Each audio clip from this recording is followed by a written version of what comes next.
22 मार्च 2003 Melbourne cricket ground निक night के सामने वो बॉल आई जो क्रिकेट की तारीख की सबसे तेज डिलीवरी रिकॉर्ड हुई। Very quick from Shoaib Akhtar. Shoaib Akhtar has just broken that barrier.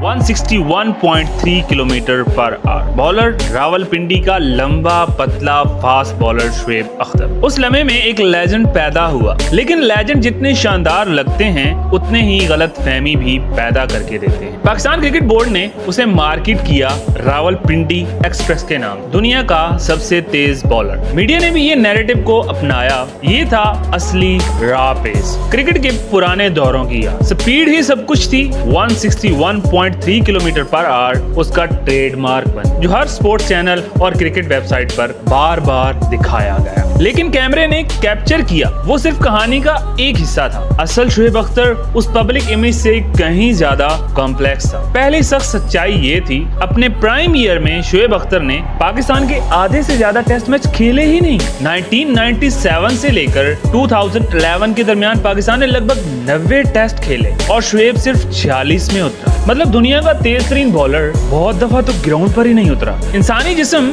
इस तरह की पेस बार बार जनरेट करने के लिए बना ही नहीं। शोएब के घुटने और एंकल की चोटें क्रॉनिक थी, टेम्परेरी नहीं। जब भी वो अपनी फुल स्पीड से बॉल कराता था, असल में अपना जिस्म तोड़ रहा होता था। अपनी ऑटोबायोग्राफी कंट्रोवर्सी यूएस में शोएब अख्तर ने इंजरीज का असल स्केल खुद रिवील किया। ये वो डिटेल्स थी जो उसके कैरियर के दौरान आवाम से छुपाई गई। शोएब कहते हैं, मैं इंजेक्शन के साथ खेलता था, मेरे घुटने खत्म हो चुके थे, एंकल सूजन से भरे रहते थे, लेकिन मैं फिर भी खेलता था क्योंकि पाकिस्तान को मेरी जरूरत होती थी। कहानी ये थी कि शोएब पहली दफा ही स्पीड डेमोन बनकर आया। असल में 1997 से 1999 तक उसने सिर्फ 8 टेस्ट खेले, 16 इनिंग में से 18 विकेट लिए, वो भी 52 की एवरेज पर। इकोनॉमी रेट भी 4 के ऊपर था। मतलब शुरुआत बहुत मुश्किल थी और उसकी जगह टीम में पक्की नहीं थी। फिर 1999 की इंडिया सीरीज में शोएब ने अपना असली रिदम पकड़ा, लेकिन अभी भी उसकी ब्रिलियंस अक्सर छोटी छोटी बर्स्ट में आती थी, ना कि लंबे दौर का सस्टेन होती। जुलाई 2012 में शोएब अख्तर ने पीसीबी पर इल्जाम लगाया कि बोर्ड के अंदर इतनी सियासत है कि कुछ ऑफिशियल टीम की कामयाबी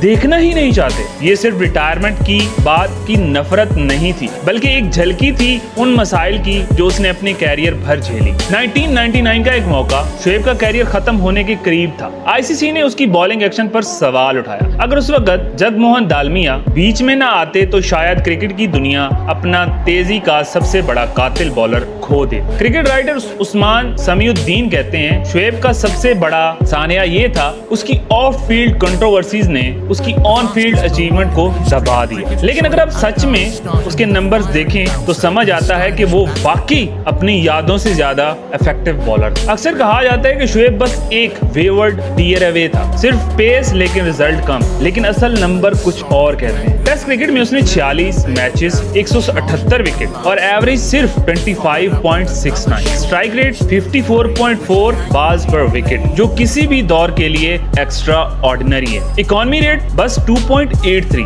और 12 दफा 5 विकेट लेने वाले। ये सब स्टैट उसे पाकिस्तान का सबसे इफेक्टिव फास्ट बॉलर में शामिल कर दे। ओडीआई में भी कहानी मिलती जुलती है। 163 मैचेस, 247 विकेट्स, एवरेज 24.98 और स्ट्राइक रेट सिर्फ 32.7। बेस्ट फिगर है 6 for 16 वर्सेस न्यूजीलैंड। ये रिकॉर्ड बस फास्टेस्ट का लेबल नहीं बल्कि कंसिस्टेंट मैच विनर का सबूत है। अगर उसको अपने दौर का दुश्मन ब्रेट ली से कंपेयर करें, ली के टेस्ट ओडीआई में दोनों करीब हैं, लेकिन शोएब क्लियरली बैलेंस में बेहतर दिखाई देता है। फर्क सिर्फ इतना था कि ली 76 टेस्ट खेल गया और शोएब इंजरी और पॉलिटिक्स की वजह से सिर्फ 46 पर ही रुक गया। 2006 में एक ऐसी खबर ने पाकिस्तान क्रिकेट को हिलाकर रख दिया जो आज भी कंट्रोवर्सी का सिंबल बनी हुई। शोएब अख्तर और मोहम्मद आसिफ दोनों का डोप टेस्ट पॉजिटिव आया। बैंड सब्सटेंस नैंडोलोन के लिए दोनों का फौरन सस्पेंड कर दिया और चैंपियन ट्रॉफी से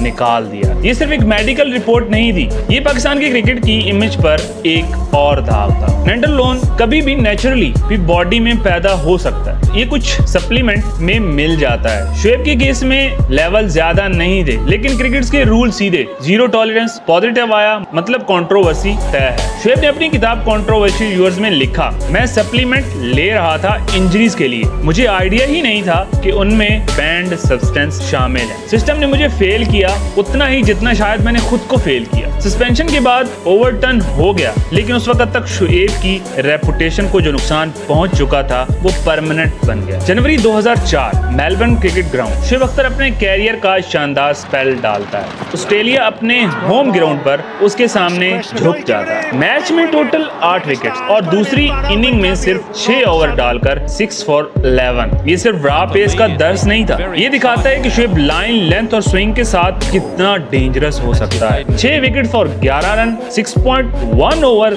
average speed 148, 4 batsman clean bowled और 2 हुए थे एलबीडब्ल्यू। ये परफॉर्मेंस शुएब की स्ट्रैटेजी और क्रिकेटिंग दिमाग की सबूत, सिर्फ तेज बॉलिंग नहीं थी, सोची समझी प्लानिंग। 2003 वेलिंगटन न्यूजीलैंड के खिलाफ ओडीआई सीरीज, शुएब अपना कैरियर बेस्ट स्पेल कराता है, 6 विकेट फॉर 16 रन। इस दफा पेस के साथ स्विंग और वेरिएशन भी थी। Opponent confuse, batsman helpless. ये वो मूवमेंट था जब दुनिया को समझ आया कि शुएब सिर्फ स्पीड गन का रिकॉर्ड नहीं, एक इवॉल्व्ड फास्ट बॉलर भी है। इन दोनों मैचेस ने शुएब की लेगेसी डिफाइन की। जब वो फिट था, कॉन्सेंट्रेट था, तो सिर्फ विकेट नहीं लेता था, पूरा मैच अपने दम पर जीत लेता था। पीसीबी को कभी शुएब को हैंडल करना आया ही नहीं। उसे एक रेस हॉर्स की तरह ट्रीट किया गया, दौड़ो जब तक टूट ना जाओ, फिर हैरान हो जाओ कि ये इंजर्ड क्यों हो गया। कैरियर के लिए कोई लॉन्ग टर्म प्लानिंग थी ही नहीं। शुएब अख्तर का सफर एक और सच समझा जाता, टैलेंट का असली दुश्मन सिर्फ इंजरीज ही नहीं बल्कि मिसमैनेजमेंट भी होती है। 1997 से 2000 डोमेस्टिक क्रिकेट से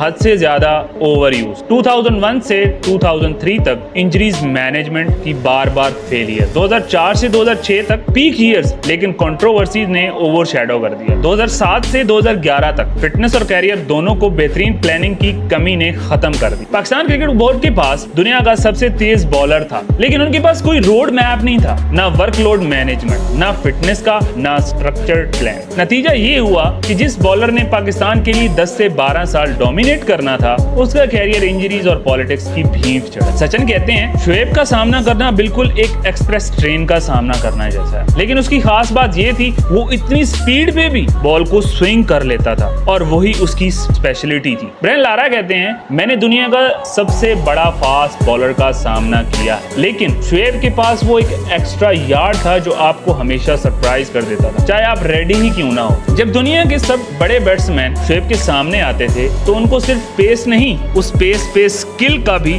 चैलेंज होता था।